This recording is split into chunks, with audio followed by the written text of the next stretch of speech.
Hello जी, नमस्कार। स्वागत है आप सभी का आज के बहुत ही शानदार और महत्वपूर्ण प्रश्न में। दोस्तों, आज का जो प्रश्न है ना, वो भारत के महान क्रांतिकारी से जुड़ा हुआ है। पता है प्रश्न क्या है? प्रश्न है सर, खुदीराम बोस को फांसी क्यों दी गई थी सर? खुदीराम बोस, पता होगा आप सभी को, 11 अगस्त 1908 ईस्वी को मात्र 18 वर्ष की उम्र में इनको फांसी दे दी गई थी।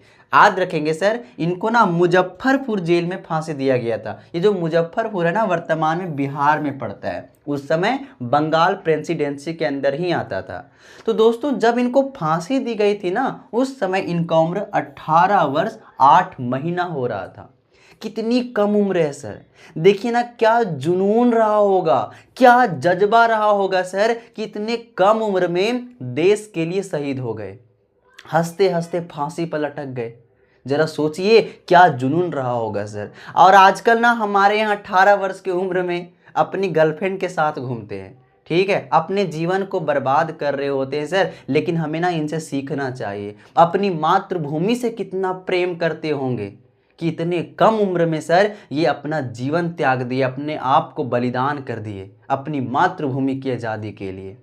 तो सर याद रखेंगे, इनको ना 11 अगस्त 1908 ईस्वी को, है ना, मात्र 18 वर्ष की उम्र में फांसी पर लटका दिया गया था। तो हम लोग ना इतना समझने का प्रयास करेंगे कि आखिर इनको फांसी क्यों दिया गया था, और पूरे विस्तार से समझने का प्रयास करेंगे सर। तो चलिए फिर देरी किस बात की, समझने का प्रयास करते हैं ना। देखिए, इनको फांसी देने का ना सबसे बड़ा कारण क्या बना, वो था सर, किंग्सफोर्ड को मारने का प्रयास इन्होंने किया था।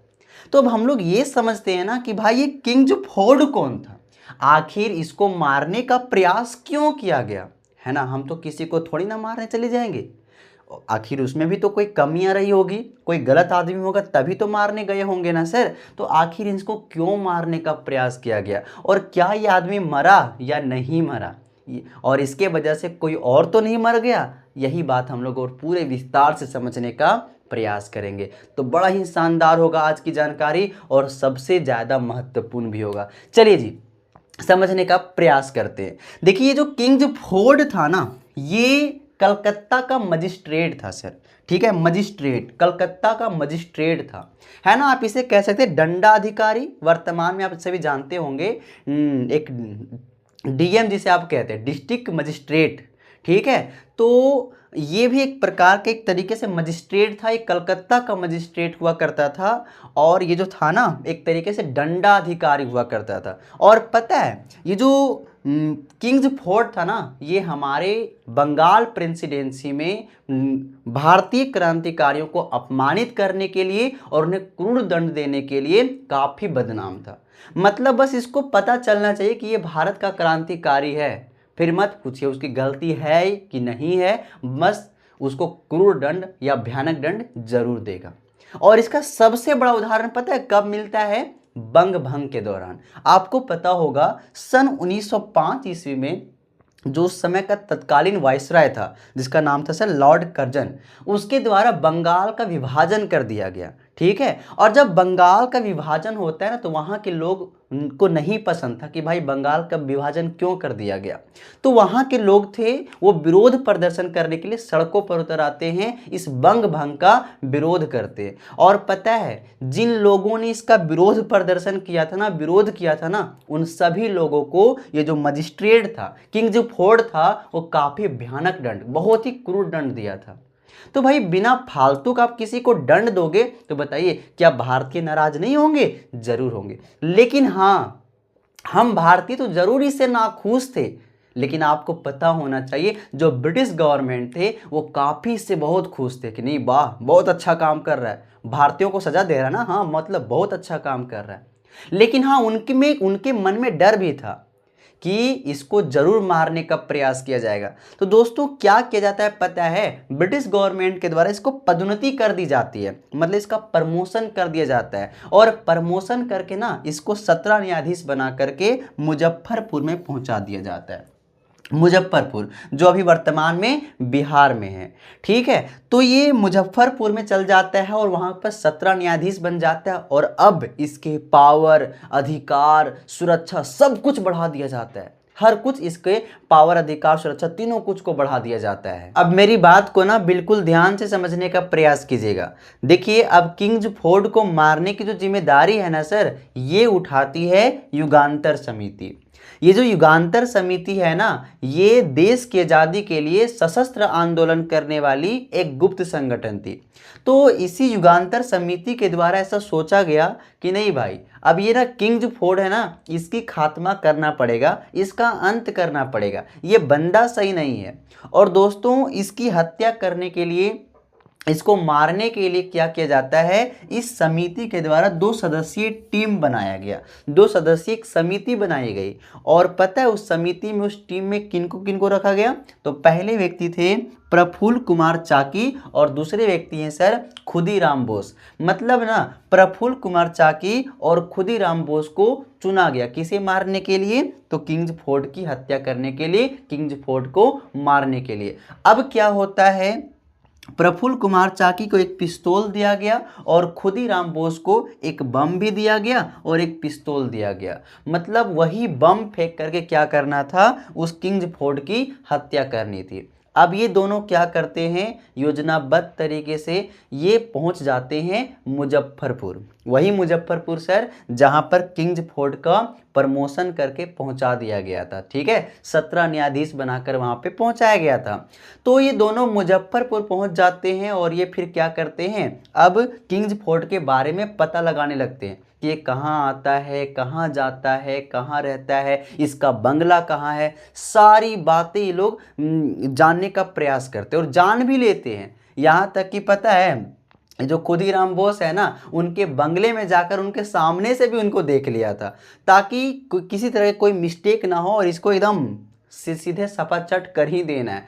अब क्या होता है सर, इन्होंने डेट निश्चित किया कि अगले 30 अप्रैल को हम लोग क्या करेंगे, 30 अप्रैल 1908 ईस्वी को हम लोग क्या करेंगे, इसके ऊपर, किंग्सफोर्ड के ऊपर बम फेंक देंगे और इसकी खात्मा कर देंगे। अब इस दिन क्या होता है ना सर, बिल्कुल ध्यान से समझिएगा, एक ब्रिटिश क्लब है, ठीक है, ब्रिटिश क्लब बना हुआ था मुजफ्फरपुर में ही। और इस क्लब में इसी दिन, ठीक है, किंग्सफोर्ड और उनकी पत्नी ये दोनों गए हुए थे और 2 लोग और गए हुए थे। ये 2 लोग कौन है? Pringle Kennedy. ठीक है, ये प्रिंगल केनेडी नहीं गए हुए थे, प्रिंगल केनेडी की पत्नी और उनकी बेटी गए हुए थे। तो जो प्रिंगल केनेडी है ना, याद रखेंगे, ये एक ब्रिटिश लेखक और बैरिस्टर भी थे। तो इनकी पत्नी और इनकी बेटी, साथ में किंग्सफोर्ड और पत्नी, ये चारों के चारों गए हुए थे ब्रिटिश क्लब में। और ब्रिटिश क्लब में ये लोग गए हुए थे क्यों? तो ये ताश खेल रहे थे वहाँ पर, ठीक है, बैठकर खेल रहे थे ताश। और इसी के पीछे सर, मतलब ब्रिटिश क्लब के ही सामने वहाँ पे छुपे हुए थे कौन? तो ये दोनों, प्रफुल्ल कुमार चाकी, खुदीराम बोस, और इंतजार कर रहे थे कि भाई बस ये किंग्सफोर्ड बाहर आए और हम आप लोग अपना जो प्लान है उसको कामयाबी तक पहुंचा दे, इसके ऊपर बम फेंक दे और इसकी खात्मा कर दे। इंतजार कर रहे थे और दोस्तों लगभग बज जाती है 8:30, रात की 8:30, काफ़ी अंधेरी रात हो गई है ना। अब क्या होता है सर, जब 8:30 बज गया तो ये लोग भी अब निश्चित करते हैं कि अब घर निकलना चाहिए, अपने बंगले की ओर जाना चाहिए। ठीक है, तो पहले ना किंग्सफोर्ड नहीं बाहर आता है, पहले सर यहीं पर सबसे बड़ी गड़बड़ी वाली बात हो गई। क्या होता है कि किंग्सफोर्ड बाहर नहीं आया, पहले कौन लोग निकलते हैं? प्रिंगल केनेडी की पत्नी और उनकी बेटी। आपको पता होगा बग्घी, बग्घी क्या होता है पता है? बग्घी होता है सर घोड़ा गाड़ी। अगर आप अभी भी कलकत्ता चले जाइएगा ना, तो वहां पर अभी भी आपको बग्घी अर्थात घोड़ा गाड़ी देखने को मिल जाएगा। तो क्या होता है सर कि बग्घी में बैठ जाते कौन? प्रिंगल केनेडी की पत्नी और उनकी बेटी, और वहां से निकल पड़ते हैं। अब दोस्तों छुपे हुए थे कौन? प्रफुल्ल कुमार चाकी, खुदीराम बोस इंतजार क्या कर रहे थे कि कब किंग्सफोर्ड बाहर आए, लेकिन वो नहीं बाहर आता है। और किनकी बग्घी बाहर आ गई? प्रिंगल केनेडी की पत्नी और बेटी। अब दोनों बैठकर जा रहे थे। अब इन लोग को लगा कि किंग्सफोर्ड ही बाहर आया है, क्योंकि उन्हीं के बग्घी के समान इनकी भी बग्घी लग रही थी। अब क्या होता है सर, अपनी योजना के मुताबिक खुदीराम बोस पीछे पीछे पीछे गए और बम फेंक दिए और भयानक विस्फोट होता है सर। अब उस विस्फोट में क्या होता है सर, किंग्सफोर्ड तो बच जाता है, लेकिन ये 2 महिलाओं की सर मौत हो जाती। तुरंत मौत नहीं हुआ, 1-2 घंटे में उनकी पत्नी मर जाती है और 1-2 दिन में उनकी बेटी मर जाती है सर। तो इस प्रकार से क्या होता है सर, इन किंग्स फोर्ड तो नहीं मरा, लेकिन 2 यूरोपीय महिलाएं मर जाती है। अब सर ये दोनों प्रफुल्ल कुमार चाकी, खुदीराम बोस नंगे पांव वहां से भागते हैं, ठीक है, और वेनी स्टेशन पर ही आकर वो रुकते हैं। लेकिन वेनी स्टेशन पर जाने के बाद क्या होता है सर, ये जो खुदीराम बोस है ये पकड़े जाते हैं और उनको पकड़ करके लाया जाता है और मुजफ्फरपुर जेल में ही बंद कर दिया जाता है। लेकिन उधर जो खुदीराम बोस, सॉरी, जो प्रफुल्ल कुमार चाकी है ना, ये काफ़ी दूर तक निकल गए थे, वो भाग भी गए थे, ठीक है। लेकिन क्या होता है, आगे जाकर ये पुलिस से घिर जाते हैं, और जब घिर जाते तो इन्हें सोचा कि भाई पुलिस पकड़ लेगा तो फिर वहाँ भी जाकर मरना है, तो क्यों हम अंग्रेज़ों के हाथों से मरे। इससे अच्छा है इनके पास जो पिस्तौल था वो निकालते हैं और खुद गोली मार लेते हैं, और फिर भाई ये देश के लिए फिर शहीद हो जाते हैं। और इधर दोस्तों जब खुदीराम बोस को पकड़कर जेल ले जाया गया, फिर क्या होता है, इनको फांसी की सज़ा दी जाती है। और आप सभी को पता होगा 11 अगस्त 1908 ईस्वी को